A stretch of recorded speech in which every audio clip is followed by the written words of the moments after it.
like to welcome you to Boy Meets Wellness, a podcast that discusses the complexities, celebrations, and challenges of building a wellness ritual as a BOI, a person who is born obviously incredible. You are now listening to Boy Meets Wellness with poet, motivational speaker, and wellness lover, Evolve Benton. BOI, born obviously incredible, especially when you wear it pretty. Welcome, Kyle. We are excited to have you and to welcome you into this space, right? It's been amazing to work with you as a coach, and now I consider a friend, to see the growth of your business and just the way that you're impacting the world with something that I feel like is very basic, but that a lot of organizations don't put in the forefront, which is strengths, right? And I'm excited to talk to you about that. Before we even get into your magic, can you tell folks like who you are, where you grew up, and where you are now? Yeah, totally. Thanks so much for being able to invite me into this space, Evolve. It's so great to be able to talk about the magic of every individual person. So like I said, my name is Kyle. I hail from the Midwest. I grew up on the beginning of rural outside of Chicago. So I have been in and around and access to a lot of different things. And I've spent a lot of time in the Midwest, but now live out in Spokane, Washington, so east side of Washington State, and get to live my mountain dreams of being, I'm not necessarily in the need of always being in the mountains, but just being near the mountains. There's that sacred peace that comes for me. So I love getting to spend time with here. I have, my last name includes Baker, and I'm also a baker. I love getting to make sweet and bready treats, and a daily practice that I have is going on hopefully 2 walks a day with my dog, which his name is Bub. Ah, love it, Bub. What kind of dog is Bub? Bub is a Heinz 57 is one of my favorite ways to describe him, or cute, but he's a shepherd mix is what I was told when we got him. So yeah. That's beautiful. So we can find you baking, we can find you hiking, and you ride bikes too. I've seen videos of you on social media with your husband riding bikes for a while just to get to the dessert or to get to the yummy things. Yeah, we did for our honeymoon, we did a week-long bike tour in Italy, and that's a whole nother wonderful conversation. But I enjoy a good work for a treat, and also I just enjoy a treat in general. I appreciate that, right? Let's work towards it, and let's also make sure that it's really tasty, because by the time you ride a bike there, you are feeling quite amazing. So what I love about entrepreneurs, right, and business owners in particular, is that we sometimes paint this picture to the world, because social media, right, that we're doing it all on our own, right, that we got this, right? But there's always a team of folks. And I asked on the show about who's on your gratitude list, right? The top 3 people that you would just want to give gratitude to that have really supported you to get to where you are now. Yeah. That's a really great question. I have recently this year started actually practicing gratitude as a regular practice.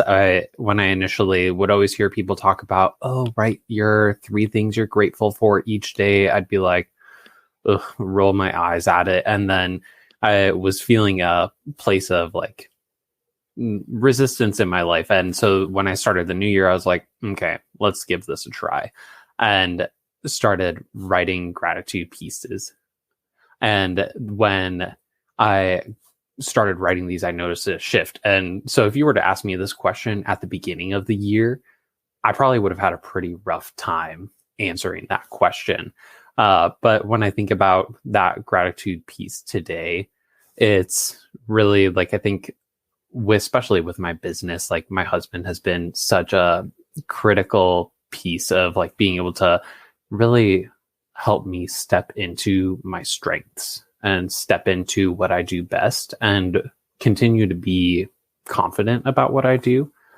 I think this is a strange one, but another one is one of my past supervisors, Graydon Stanley. He was at a job that I left for personal and professional reasons, but he was so supportive in a way that I think it helped me have confidence and really know that these choices that I was making were right and for me to actually do it. And then I think the last person I'll say is like my parents, because I think in each step that I've taken in my life, whether it's like moving 9 hours away to go to grad school, continuing to work 6 hours away, move 24-hour drive away from like where they live to live this life, they've always been 110% supportive of what's going on and really making this possible. Shouts out to parents, right? Parents do so much, and it sounds like you've got some great mentors, and husband is holding you down in a really great way, which is probably why you're such an amazing coach. So let's talk about the coaching that you do right around strengths. I was recently at a conference, and I met this person who had just went through a certification for it wasn't what you do, which is CliftonStrengths, but it was another thing that they do. And they were telling me that, they felt like the certification really gave them the proof to be able to charge people, right? And I was explaining to them that that's not all that we want to get out of certifications. We should get a skill set. We should get something that we can provide and support the world with. So tell me a little bit about like how you got into your practice, what your thoughts are on the different certifications, and how one can decide, as a coach, what they should pick, right? So it's kind of like a 3-pronged question. Like, how did you get into it? Why CliftonStrengths in particular? And for other folks who are coaches or trainers thinking about it, what should they look into when they're thinking about a program or a certification? Yeah, that is such a good question. And I think I've been going through a like personal journey recently that I think the reason why strengths is the right thing for me is because it's really what I needed in the moment that I was going through this stuff. I like the number one affirmation that I write for myself and I like remind myself every day is that like I am enough. And so for me, like a core message, a core pillar of like what I share with folks is that you are enough here. And so for me, like that's like, to be honest, that's why I ended up going with strengths, even if I didn't actually know it at the time. There was this like draw that I had towards working on and building and understanding my strengths, my gifts.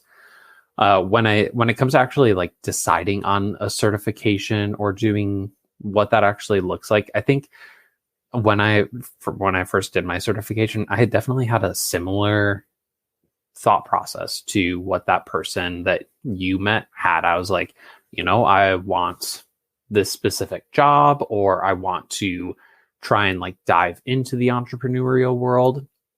And I thought a certification was the only way to do that. And I think that like the certification was really great and it gave me access to a lot of, I think for me, it was really resources is that I got access to people.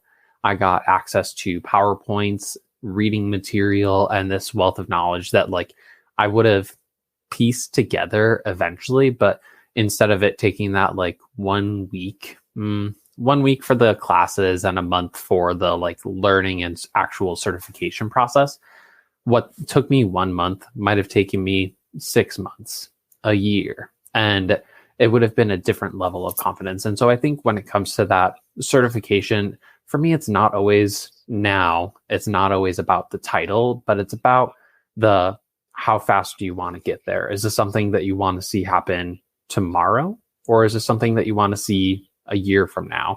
And like, how are you willing and ready to invest in that? That's a great way to think about it, right? Like, how is it going to elevate my career, elevate my expertise? Is it going to give me the resources that I need that I can actually take and use and build on? And really asking yourself, like, what are you going to use with it, right? Because what I find is that a lot of folks get certifications that they never even put forward, right? I was talking to a client yesterday, and you know, Dr. Christine Coleman, one of our faves at S4P, she was in Vogue, I think, a few years ago. And this was not on her page. And she just now listed Vogue as like a featured and shared it out. And people got really excited and started to reshare it. And she was like, Evolve, I didn't even think to mention this. And I'm glad I did. It's given me a lot of push. So sometimes we do these things, whether we're being featured in articles, Forbes, Vogue, wherever, Entrepreneur Magazine, we get certifications and we don't really bring it into our business or into our branding. And so tell me this, Kyle, when it comes to CliftonStrengths in particular, what part do you take when you're working with entrepreneurs and use it in these VIP days that you're creating? Or are the VIP days really just a part of your own consultant suite? Tell me a little bit about that. Yeah. So when it comes to like VIP days for entrepreneurs, what I love about Strengths is like for me, like a central piece is about like, how do we create ease and flow in our lives? Because I think that's the real like secret and the real gift that your strengths bring to you. They're giving you life, they're giving you space, and they're giving you agency over what's actually happening in your day to day. So when it comes to like with entrepreneurs, like we're getting really crystal clear about like what are your strengths and the strategies that you use to actually apply them. And also I'm a strengths first and foremost, but we do talk about weaknesses, and we talk about, instead of ways of how do we focus our time, focus all of our energy on weaknesses, we're talking about how do we manage them? How do we keep that in check? And then the thing that I think is a real game changer for me and for the entrepreneurs that I work with is we talk about well-being strategies from a lens of strengths, because I think that we've all like seen like a wellness or a well-being list that's like, oh, do these 10 things, everything will be better. And it's like, take a bath, sit in a quiet room. And these things that like for some folks, yeah, it works. It's great.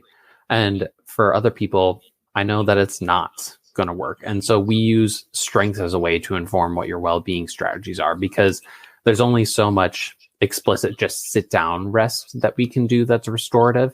So then we talk about what are like other ways that you can engage with rest and well-being to bring out what you need so that you can continue to grow, so that you can continue to step forward and have control over what your day-to-day life looks like.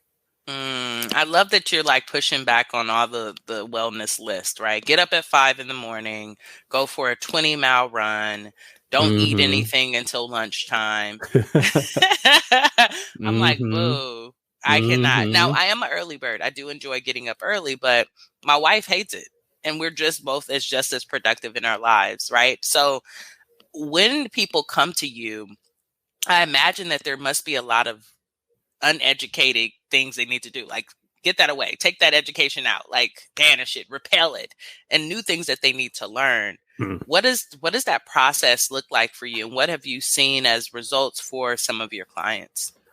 Yeah, I think the process really isn't self-trust that happens, is building up what that self-trust actually looks like. So especially, and this is why when we start these VIP days, like we do kind of like what you said is like strengths feels a little bit like a basic approach, but it's also the reason why it's such a foundational element for moving forward and having that growth that you want to see. So we build self-trust by continuing to talk about what, like naming and really claiming what your strengths are, talking about times when you have used this strength recently and you kind of look to the side and you're like, oh, I did that. Like that's like, that was me using my strength. And and for a lot of folks, like our strengths are things that we don't even think about. We're like, oh, everybody does that. No, like not everybody is able to like draw people in a room like you do, Evolve. Not everybody is able to just like turn an ear and say like, okay, tell me more. It's not a natural gift that everybody has. So like we each have our own unique gifts. And when we do this, we're helping you build that self-trust, build that knowing. And when it comes to talking about like your well-being practices, your wellness practices, we're talking about, okay, like, but do you actually want to do that? How is that related to your strengths? And how does that like meet a holistic approach to who you are? Because like, I think of like well-being as a wheel. Like we want to try and make sure that each like spoke of the wheel is like evenly spaced, and there's not a like bouncy wheel. We want it to roll as smooth as we can. And so that means we have a balanced and intentional approach to what you're doing for yourself. I love the way you tie my strength in there. I can't wait for my VIP day, which is coming soon, folks who are listening. And I'll actually share what I'm going to be doing on the podcast this season is giving reviews of coaches and folks that I'm working with on how things are working to be able to shout out their business, because I personally feel there's so many amazing businesses that people don't know about, because a lot of times we do this thing in secrecy. We get help in secrecy. We're like, I need help with my strengths. I need help with my business. And then we get help with it and we just go and do our business, but we don't ever really shout out the folks who are supporting and taking us to the next level. So folks, please listen out for that.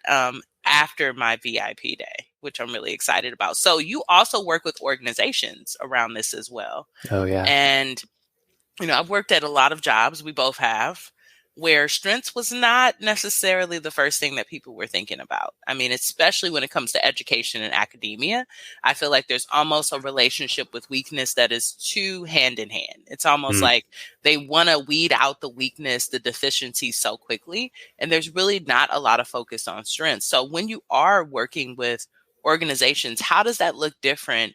And what are some of the steps that it takes really to shift culture when it comes to that? Yeah. It's been really interesting. To be honest, I don't know if it's like the branding, the messaging that I have, but I've been getting a lot of folks that they're in the process of being like aware that they need a strengths-based approach, and they need to like address, like have some kind of like an employee experience, some kind of a like beyond just like we have a physical like wellness perspective, but we're looking at like the whole employee. And so most of the organizations that I've worked with in the past year have been like, we want to intentionally step towards this, but we don't know how. And so for a lot of them, it starts with building that foundation, having that that language that everybody uses together, and we can continue to communicate. And so I think that foundation, that learning about these different pieces has been something that's been really essential. And a lot of people come to me because they see that this is a need, and they know that they're not right now equipped to do that. And so over time, like my intention is like, I'd love to work with people forever. And well, actually, I wouldn't love to work with people forever and ever, but like I want to build up their capacity so that instead of working for every day for a year, like after a couple of months, like we do check-in, we do tune-up trainings, and we continue to keep that conversation going, because we all know the worst thing is when you go to a conference, when you have somebody come and speak, everybody's super excited and jazzed about a topic, and then it's never talked about again. Nothing actually happens from it. When I do work with organizations, this is a continued conversation. It's a minimum, like we're working with each other for 3 months, multiple times over those 3 months, and we're actually talking about building systemic change. Peace, family. I want to give you a gift. The guided meditation for wealth is an opportunity for you to start building wealth and growing your income and having a better relationship with money. When I put this meditation together, I was struggling. I was really sitting in some scarcity. And to be honest with you, that still happens to me to this day. This meditation gives you an opportunity to practice and break through that every day. It also gives you an opportunity to move past some of the negative thoughts that you might have around abundance and money. So I'm going to leave the link to this in the show notes or in the description if you're watching this on YouTube, so that you can get into the guided meditation for wealth for free. I want you to listen to this at least twice a day and give yourself an opportunity to build a better relationship with money. That is beautiful. That is beautiful. So when you think about your ideal life as an entrepreneur, right? What would that day look like for you, right? Because I'm going to start calling you, Kyle, the Strengths King. That's what you are, right? Ooh, okay. So as a king, right, like what would you want your day-to-day to look like? Like what does it look like for you to live a strengths-based life as an entrepreneur? Yeah, it's I'm in the process of building that right now, and it's cool getting to see that happen. But for me, like the day always begins with movement, some kind of exercise, because I ain't doing that at the end of the day. Like tap in, like I know that I feel better when I do it, but I don't necessarily always love it. But it always starts with like movement, quiet time with my dog, and like intentionally quietly eating breakfast. And I just love a slow morning where there's time and space to think. I'm a strategic thinker. And so there's just always a lot of thoughts rolling around my head. So the day always starts with that. At least in the past when I've done it, I love a 6-hour work day. It like gives me like just enough time to like get work done, meet with folks, and like get things there. So like I would love to have a 6-hour work day and figure out what that looks like. And throughout the week, I have all of my like my healers that work with me. Like I've started to see an acupuncturist, and like I've started like getting headache relief consistently for the first time. Like ibuprofen actually works for me now if I get a headache, whereas before didn't even matter. It was like I just ate a spoonful of sugar and nothing happened. So been like getting acupuncture, massage, chiropractor, and like all these things that are just so life-giving and like regenerative. So throughout the week, these things are sprinkled in. And the evening, it's slow. It's cooking. It's being with people and really having that community that is so important to like continue to help us keep moving. I love this concept of a slow morning, right? Like to spend time with your dog. And I love this that you've laid out like a 6-hour workday. I know one of my dreams is to have a 4-hour workday. I feel like I have 4 hours of consistent energy. And that is something I'm building in that I hope to be at by 2024. 2023, I'm still have to give those 6-hour days, and I know it, and I'm okay with that.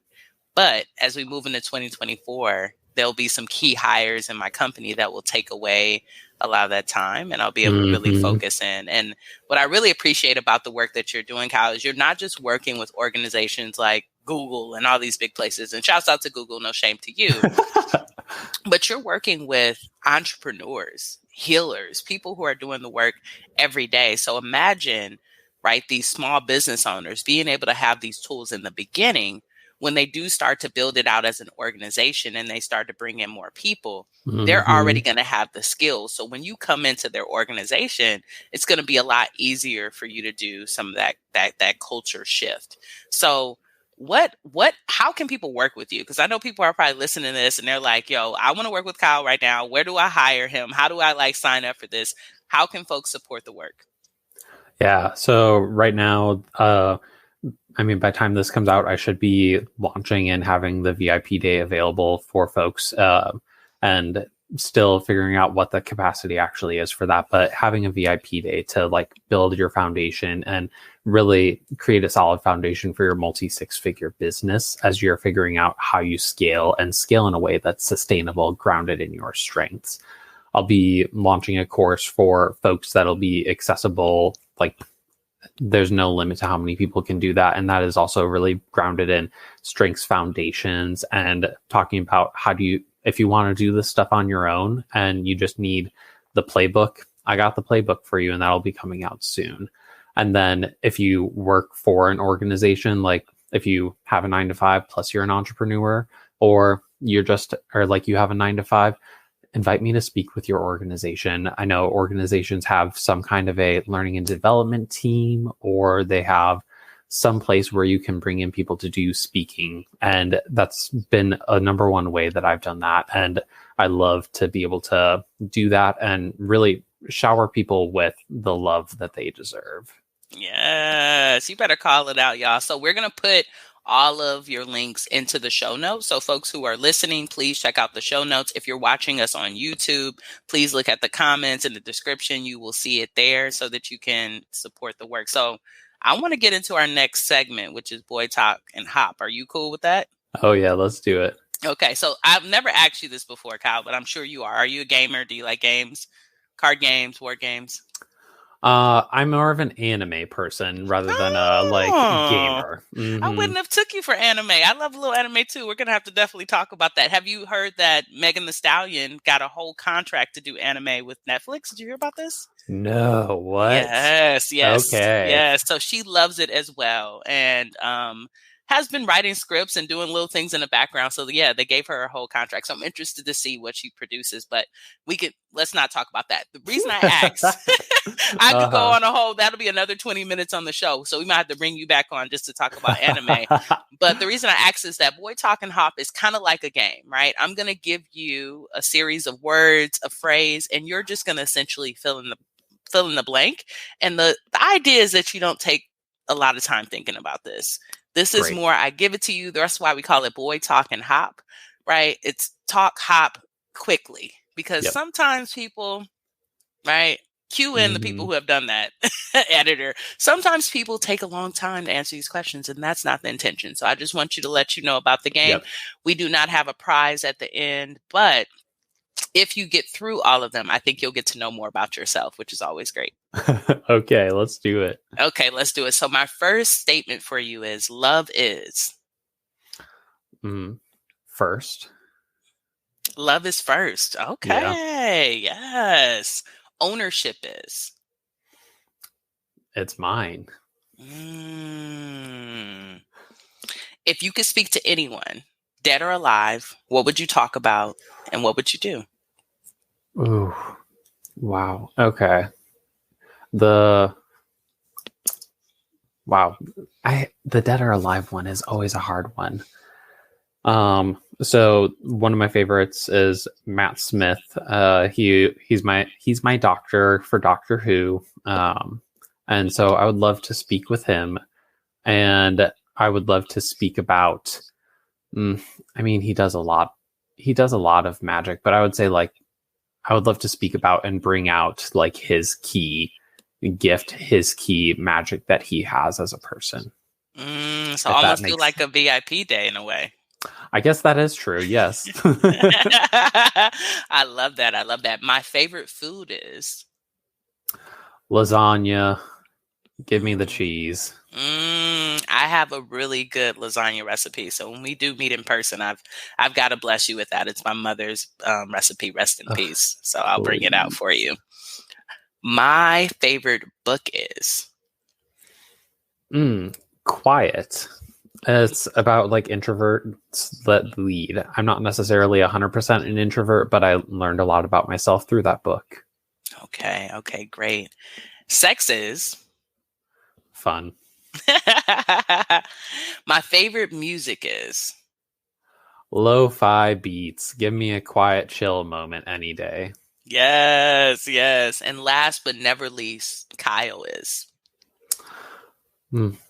fun was the answer. You are fun, Kyle, and you're very impactful, right? Your spirit, your energy, the work that you're doing. I want you to know that I'm proud of you. And now you're a Boy Meets Wellness alum. So the team is proud of you and all the work that you're bringing and that you're doing for the community. So I always ask this question of folks who are evolving, right? And I see you as one of those folks. Where would we see you and your business and your life and your husband in the next 5 years? Oof, in the next 5 years. Okay, this is a whole nother episode, but in the next 5 years, we're going to be establishing Pizza Farm. And this is buying some land, building a home, inviting others to build their homes in and around our house, and we grow anything and everything that we need to make our own pizza. And community is really built around pizza and food. Yes, I can't wait to come to the farm. Oh, this is gonna be. I love pizza too. As long as y'all have dairy-free options, which I'm sure you will, because you already know that all of us need support. Exactly right. Gluten-free, that'll be a little bit harder, but on special case. Yes, definitely. Well, thank you again, Kyle, for being here. Folks, please go follow. Please go support the work. Sign up for a VIP day and enjoy this energy. Anything else you want to let our audience know before you head out? Yeah. Just going back to that message of just recognizing and taking a moment to say this with me is that you are enough here, and saying it for yourself of I am enough here, and I bring so much to this world. So take a moment to recognize yourself as a gift and the wonder that you bring. Hey friends, it's Kyle. I'm a boy and I was born obviously incredible. Thanks for listening to Boy Meets Wellness. Stay connected on and off the show by following us online at Boy Meets Wellness. That's boy with an I. Until next time, go